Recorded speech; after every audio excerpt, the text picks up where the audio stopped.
Hey guys, it's Emmy, and it has officially been a week since my last video, and I know I didn't make the Pope videos this week, but I have to make an announcement.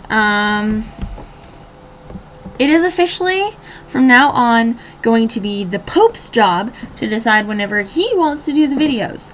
I don't want to be responsible for them anymore, and so whenever he decides that he wants to come in here and actually do them, then that's his decision. But I encourage every single one of you to get him to do them, because I think they're fun, but I can't do them without him, so otherwise I probably would.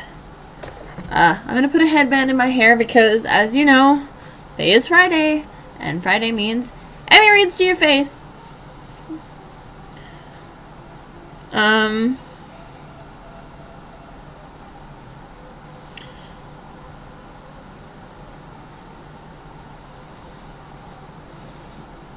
I know I look weird, but it really does keep the hair out of my face enough so that I can actually, read properly. When my hair is long, when my hair does get longer, I won't have to do this. I can just put it behind my ear. But for now, I have to hold it back with headbands and such. So, as you know, we're reading Blood and Chocolate by Annette Curtis Klause. I will be leaving a link to my last video, and in that video there will be a link to that video, and at the very end of that video there's a link to the first video, because this is chapter 4 or 5. Yes, this is chapter 4, so this is the 4th Emmy Reads to Your Face. Hello. So let's get to, this song is called My Angel by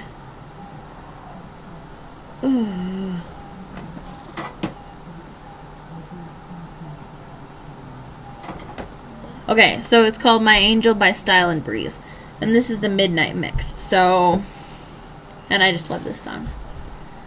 Anyway, so I will begin. By 8 o'clock, the large parlor of Vivian's home was full. The pack spread around the room on couches, chairs, and the floor in a rough semicircle that faced the fireplace, except Astrid, who lounged apart on the seat set into the bay window at the front of the house, and the 5, who loitered in the side of the window, bantering and exchanging playful blows. Among the crowd were strays who had gravitated to the pack when it came to the suburbs, and others Vivian didn't know well, who had worked at the inn when she was much younger. Many of those who had Many of those who had gone to join relatives when the trouble started hadn't come back. Vivian felt a pang of loneliness. This is all that's left of us, she thought, and no one I feel close to, not even Mom anymore. She curled up smaller in her armchair. Astrid laughed at the boy's antics when she tossed her head. Her red hair flamed against the green curtains. With her sharp features and plump rear, she reminded Vivian more of a fox than a wolf. Gabriel paced restlessly in front of the fireplace. Astrid glanced over at him repeatedly until she finally caught his eye, and then she winked. His grin was slow and smoldering. She sat back with a satisfied smirk. Vivian's mother saw the exchange too. "Bitch," she muttered. She leaned across Vivian to complain to Rita Wagner, then looked over at Gabriel and licked her lips pointedly. Renita laughed. "Stop it, Esme." Vivian turned away, embarrassed. "Can we have a quiet, please?" Ruby shouted. Jenny Gardner flinched and clutched her baby close to her.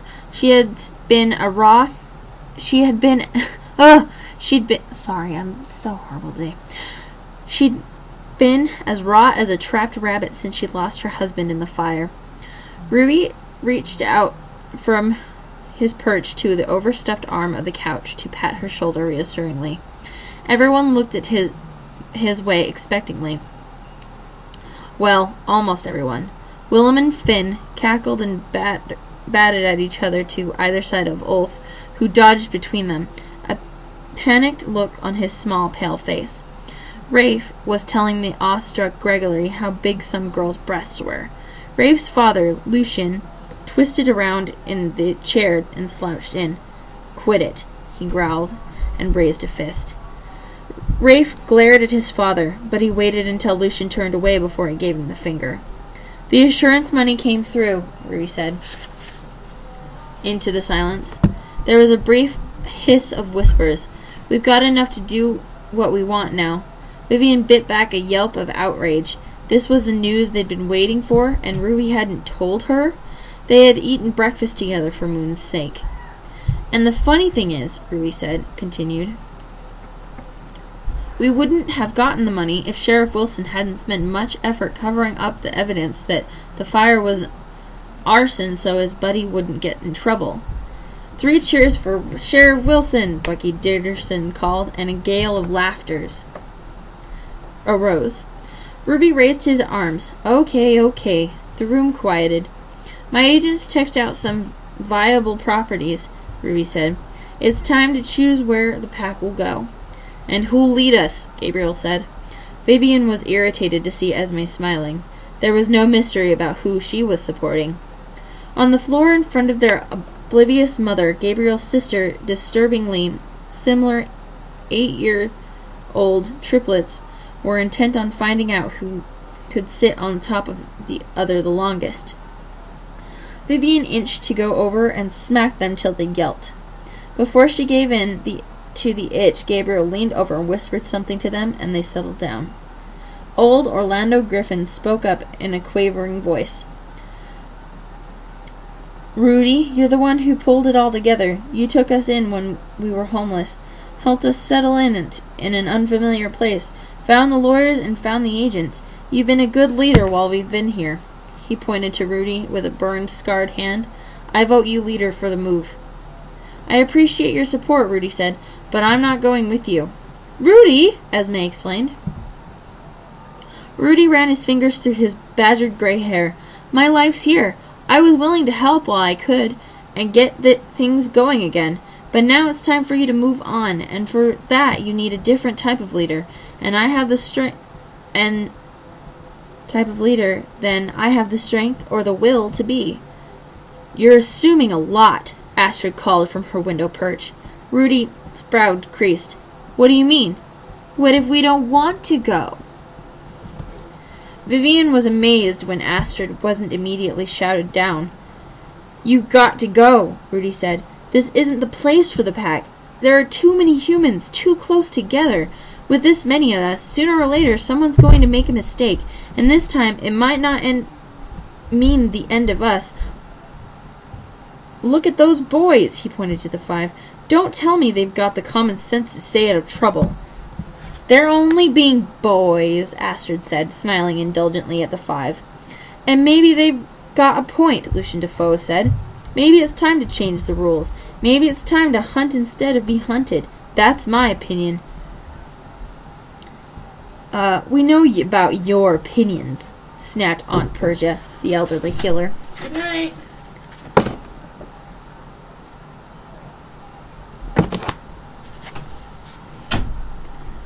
"And you're drinking," Vivian thought. He hadn't handled his loss as well. If anyone was a menace, he was.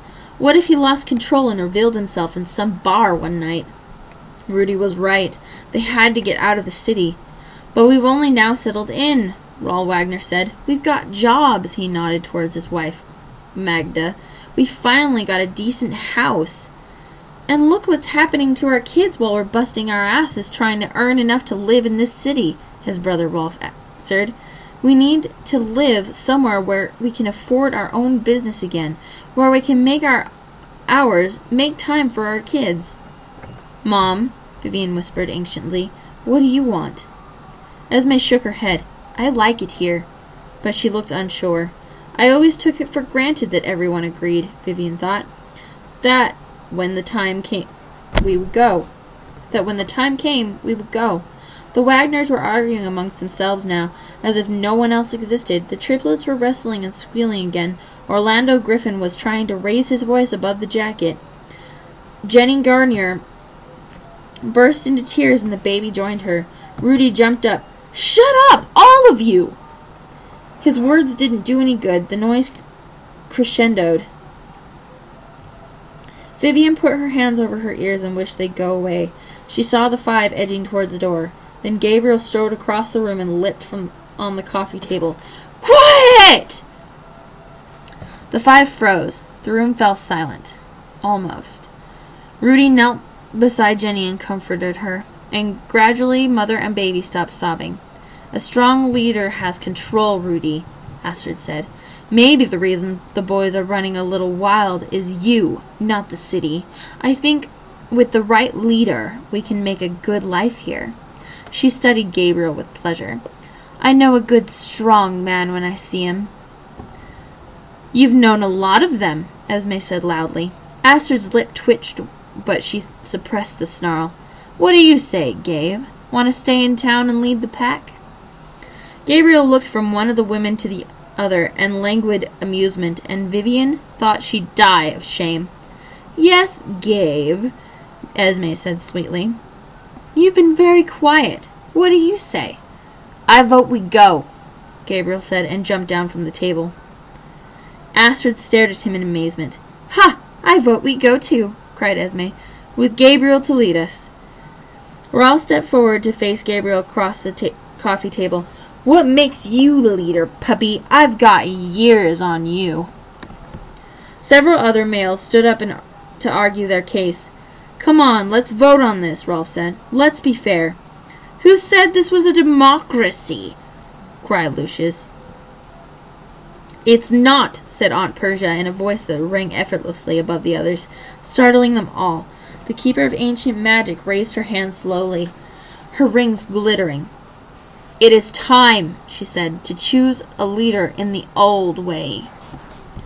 "But that's like stepping back into the Dark Ages," Esme cried into a shocked silence.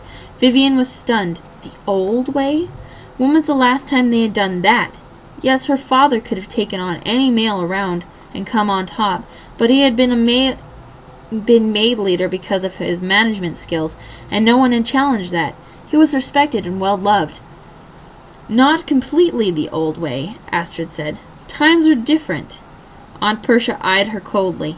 "Males only." "No!" Astrid pounded her seat with a fist. "You want to get us all arrested?" Renita asked.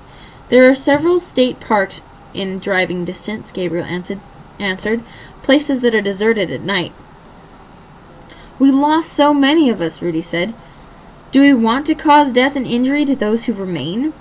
"A leader must have the support of all the pack," said Aunt Persia. "If there is no agreement, then the right must be won by combat." "The old way, the old way, the old way," the five began to chant. Rafe grinned gleefully. Finn's eyes sparkled and brightened, the chains around his wrists. Orlando Griffin rose and walked to the center of the room. The noise subsided. "The oldest male, I preside in the matter of the ordeal," he said. He pointed at the five. "You are not of age. We do not wipe out our young." "We can fight," Rafe snarled. Whatever the other boys said was drowned out by the crowd. Everyone had an opinion. Everyone expressed it. Vivian got up quietly and slipped out the door. No one noticed. No one stopped her, not even her mother. It was a relief to leave the house. Outside, she sat on the bench under the ramshackle grape arbor, half hidden by the trailing vines. The backyard was quiet except for a chirping of tiny nightlife. Early fireflies danced in the shadows. She had never witnessed the ordeal. All she knew was that every adult male fought in his wolf shape until one was left standing, the strongest and smartest, sometimes the most devious. She felt a surge of exciting heat thinking of them in a tangle of fur and limbs. She pictured Gabriel half-changed and scarred chest glistening in the sweat. She shrugged the image off in anger. Would he win? And would her mother make a bigger fool of herself to become his mate and queen bitch again? The screen door slammed. The five came out in the back, mumbling and growling. "That worn-out old dog," Rafe said. "He can't tell us we can't fight." "Damn rights," agreed Gregory. "We deserve a chance." Vivian laughed. The five converged on her. They peered through the vines like angry satyrs. My bad. Rafe tore aside the tangle of stems and his claws grew. "What's so funny, Viv?" "You," she said, "you honestly think you have a chance in the ordeal. The pack would follow you. Grow up." Rafe bared his teeth. His new beard gave him a demonic look. "The fight's the thing," he said tightly, but she knew his fantasy was to win. "I don't want to get dragged back to the sticks again," Willem said, almost pouting. His twin gave him a glance of disgust. "Why not?" Vivian asked. "Life was good there. The hunting in the hills, long runs with no one around, no one to cry wolf, no hiding, no skulking, no worrying. No fun," ended Rafe. "I don't like your kind of fun," she said. "It doesn't amuse me to ruse lovers out of the long grass by snapping at their heels, or to creep up on children at dusk with your fur on and hear them scream." "It's a laugh, Vivian," Gregory said. "Just a laugh." "You used to think it was funny," Willem said, looking hurt. "And how funny will it be when they scare the wrong person and get a bullet in the face?" she asked. "You might be stronger than Homo sapiens, you might heal faster, but you're not immortal. You can die if your head's blown off. It's not only silver bullets or fire that kills us. Anything that severe severs the spine will do." "Come on, Viv, don't worry," Willem said gently. "We get them first, honest." Vivian groaned, and the cold thread of fear ran through her. "That's exactly what I am worried about. This is the same shit that got our house burned and my father killed." Rafe swung himself through the crumbling frame of the arbor. Moonlight lent a brief sheen to his sleek, muscled arms. "But it's different in the city. Better. Lots of people. Lots of suspects. Easy to hide." "Anonymous," Gregory agreed, shredding leaves from the length of the stem. "Don't act so prissy, Viv," said Finn. "You got a taste for boy flesh, they tell me." He ran a tongue over his teeth that were the pointier than they had been seconds before. "Who told you that?" she snapped. "Mom said you had a date tomorrow," Gregory answered with a sly smile. "Blast Esme," she told Renita. "So what?" Vivian said. "I'm going to a concert, not disemboweling him.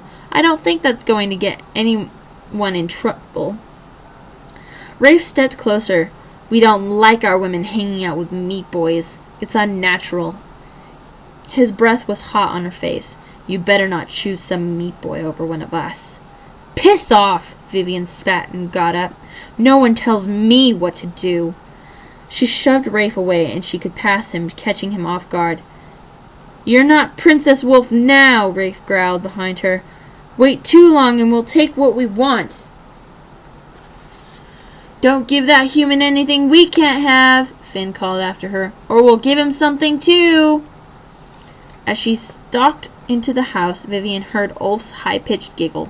"Damn them," she thought. And that's the end of Chapter 4. I'm sorry that there were so many interruptions and that I'm stuttering really bad. It's kind of late, so I'm going to get to bed. I've got guard in the morning, so I'm pretty sure that's it. See y'all later.